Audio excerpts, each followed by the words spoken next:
Okay, quick Monday morning radar update. So we've got a little bit of a punch lower today. As we know, the FTSE 100 is the technically best market we follow at the moment. The DAX isn't looking great, is it? I think what I'll do first, I'll just run through what we've been looking at, and let's just bring up the zone alarm we had on the 16th of the 8th, 22.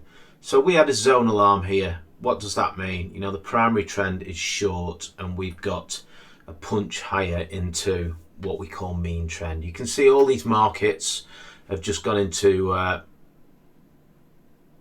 overwhelmingly into a zone where, you know, someone who trades with the trend is going to be sort of,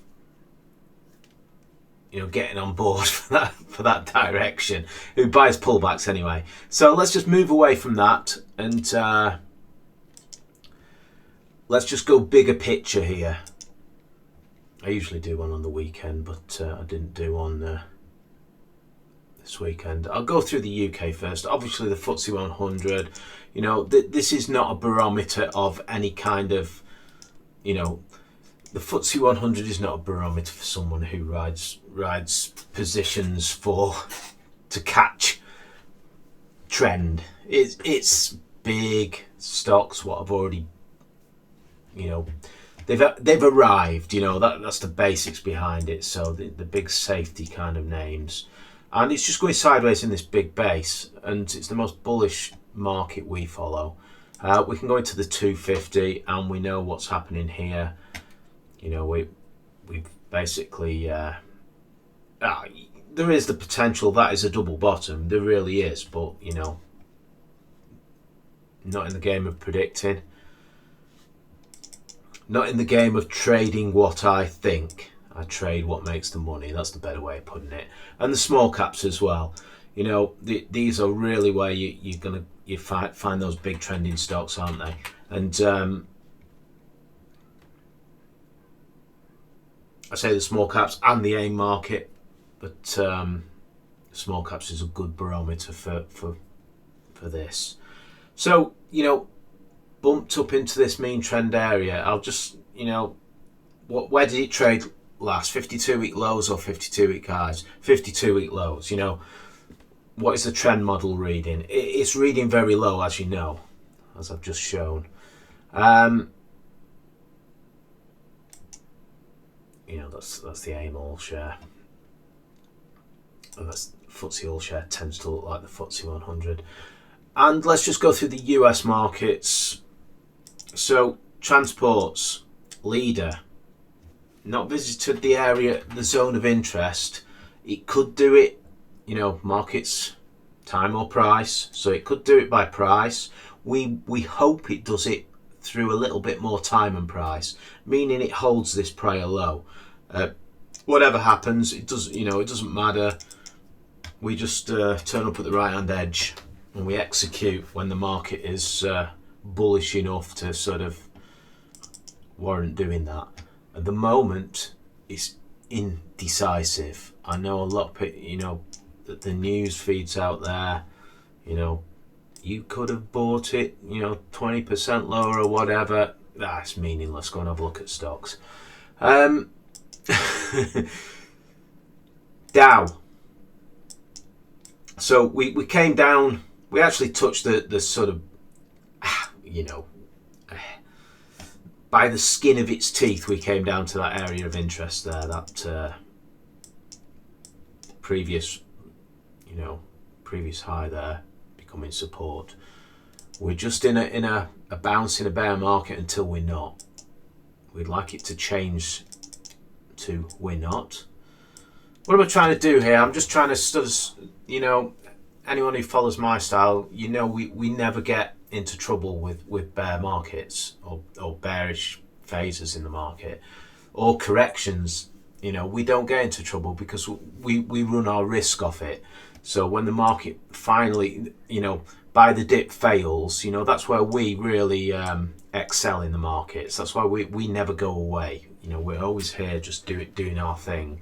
And it's important not to get too frothy and too excited about seeing the news feeds out there. I'm total, there's quiet in the office. If I've got the telly on, I've got Cash in the Attic on, or Homes Under the Hammer. It's you'll learn more about trading watching Antiques Road Trip than you will about learn about trading watching financial TV. You really will. I promise you that. So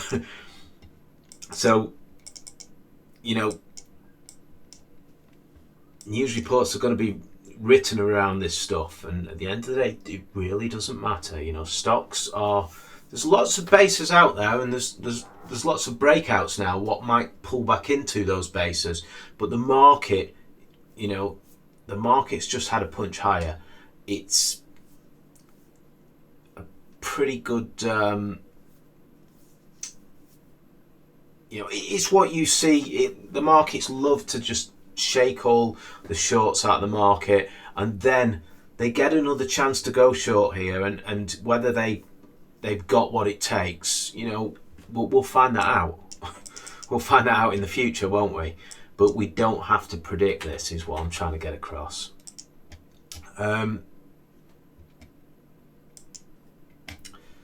Nasdaq. This is kind of an area of just an area on the markets. Supply is not as important as actually. The markets tend to be very just choppy, messy sort of trending action, messy price action. Stocks tend to be, stocks. When you see supply in stocks, it's real people are trapped. And then we go to the Russell as well. You've got a little zone here. It's quite an obvious area for it to come to. And, I haven't thrown the 200-day on there yet, but because I don't want to show, we don't need the 200-day on the screen to sort of talk about what we're talking about here. But there'll be a lot, as there was a lot, we're above the 200-day. Guess what? Back test it. Being above the 200-day, a falling 200-day is not the game we play.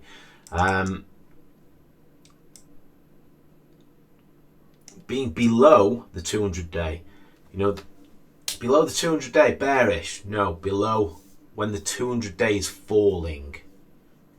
That means price is falling over 200 days. It's not where the price is relative to it. What the moving average is basically telling you.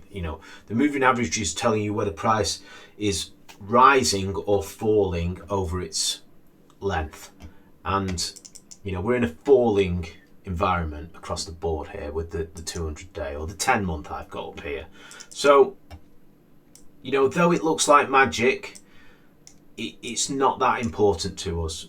Below a rising 200-day, is an extremely good reward to risk proposal. Being above a falling 200-day, well, guess what? It's the same kind of scenario, isn't it? You'll see it here, and back in 2015. But I'll just show it in a worst case scenario. A worst case scenario was here, wasn't it? Back in the credit crunch, the GFC. And here as well. So, and here, close to here. So, when the trend turns around, these things will be rising, and price will start to look like it's magically finding support on them as well. That is just, a byproduct of the trend. So, that's where we are in the markets. There's not much to see today. I could probably just buzz through these extremely fast. I'll just go through the large caps and small caps.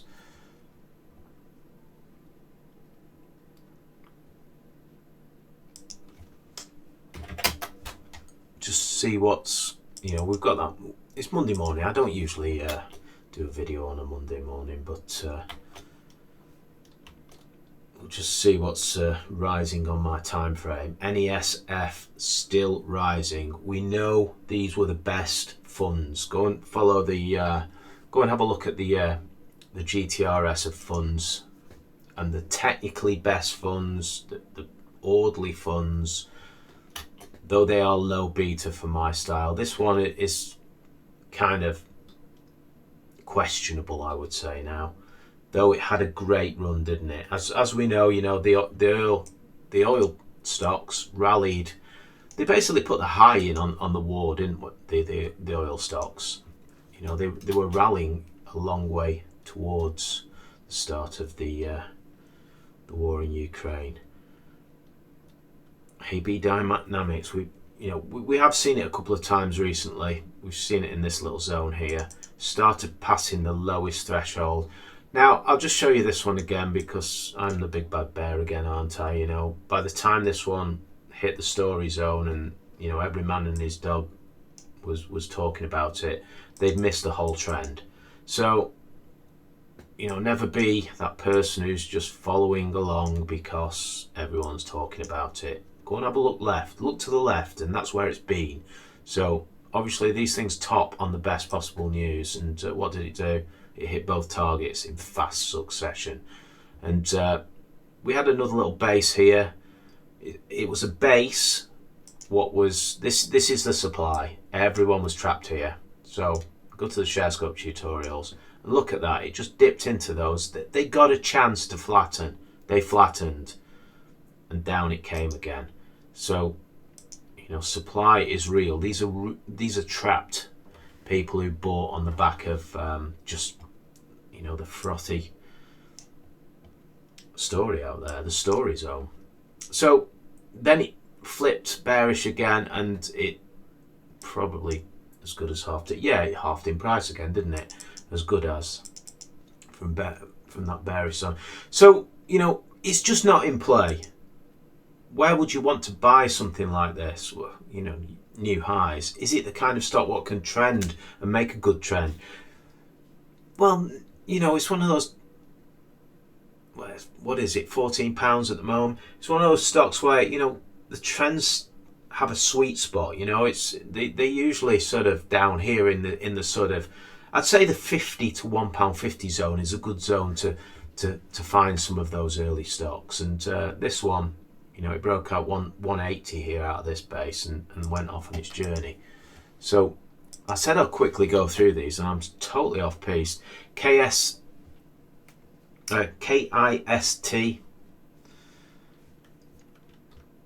new high on that one.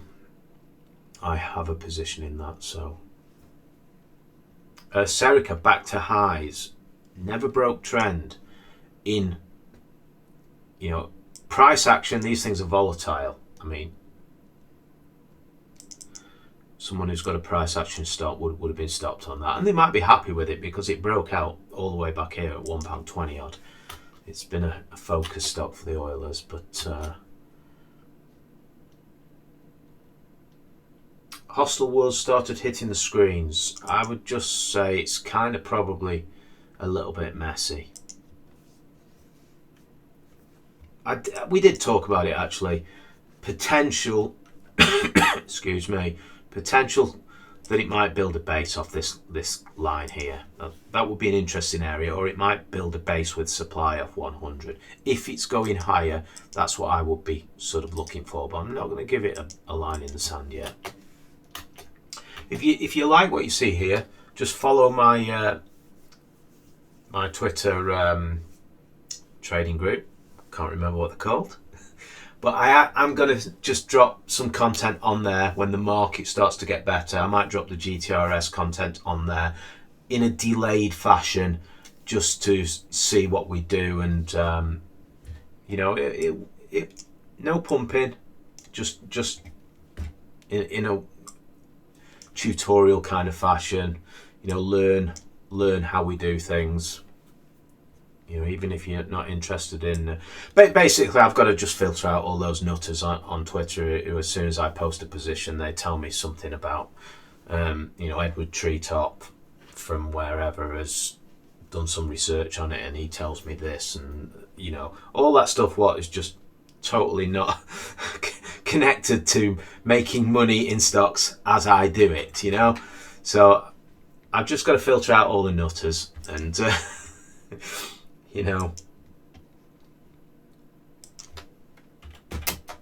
so it will be a clean feed. Let's just buzz through these small caps and then we will nip it. This is a long update, 15 minutes on Monday morning.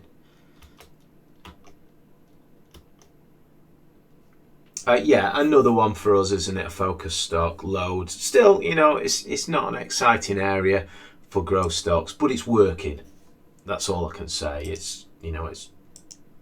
I've just inverted the scale now. Take the log scale off. It's working, isn't it? You know, and I know some of you are riding it all the way down from the stage one, and that's fantastic because it's up nearly 140% plus or minus the spread. So, or close to anyway. So, yeah, you're starting to get paid. I'll just say it again. Breakouts are sometimes an event, but usually a process. And I'll just throw that other quote in.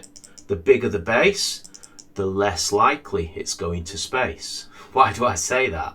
Because when you get a huge big base, you know, the ones what really have the power to take off are the ones what are a little bit shorter. You know, once you start to see 2, 3, 4 year bases, people tend to key and make a big deal about them, but it hasn't been able to break out for a long time. You know, it might bust through those levels and just have a feeble bounce. You know, the powerful ones, they're a little bit more shorter term and orderly. I know the textbooks will tell you different.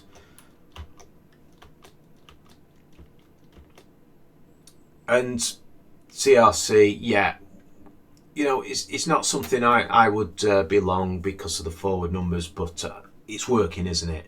And it was a messy breakout. You know, broke out, came all the way back down, and then before it did its higher high. Trend intact, nothing wrong with it, it's working. They're not all works of art, are they? In fact, you know, few are. Some of them, they like to take the scenic route.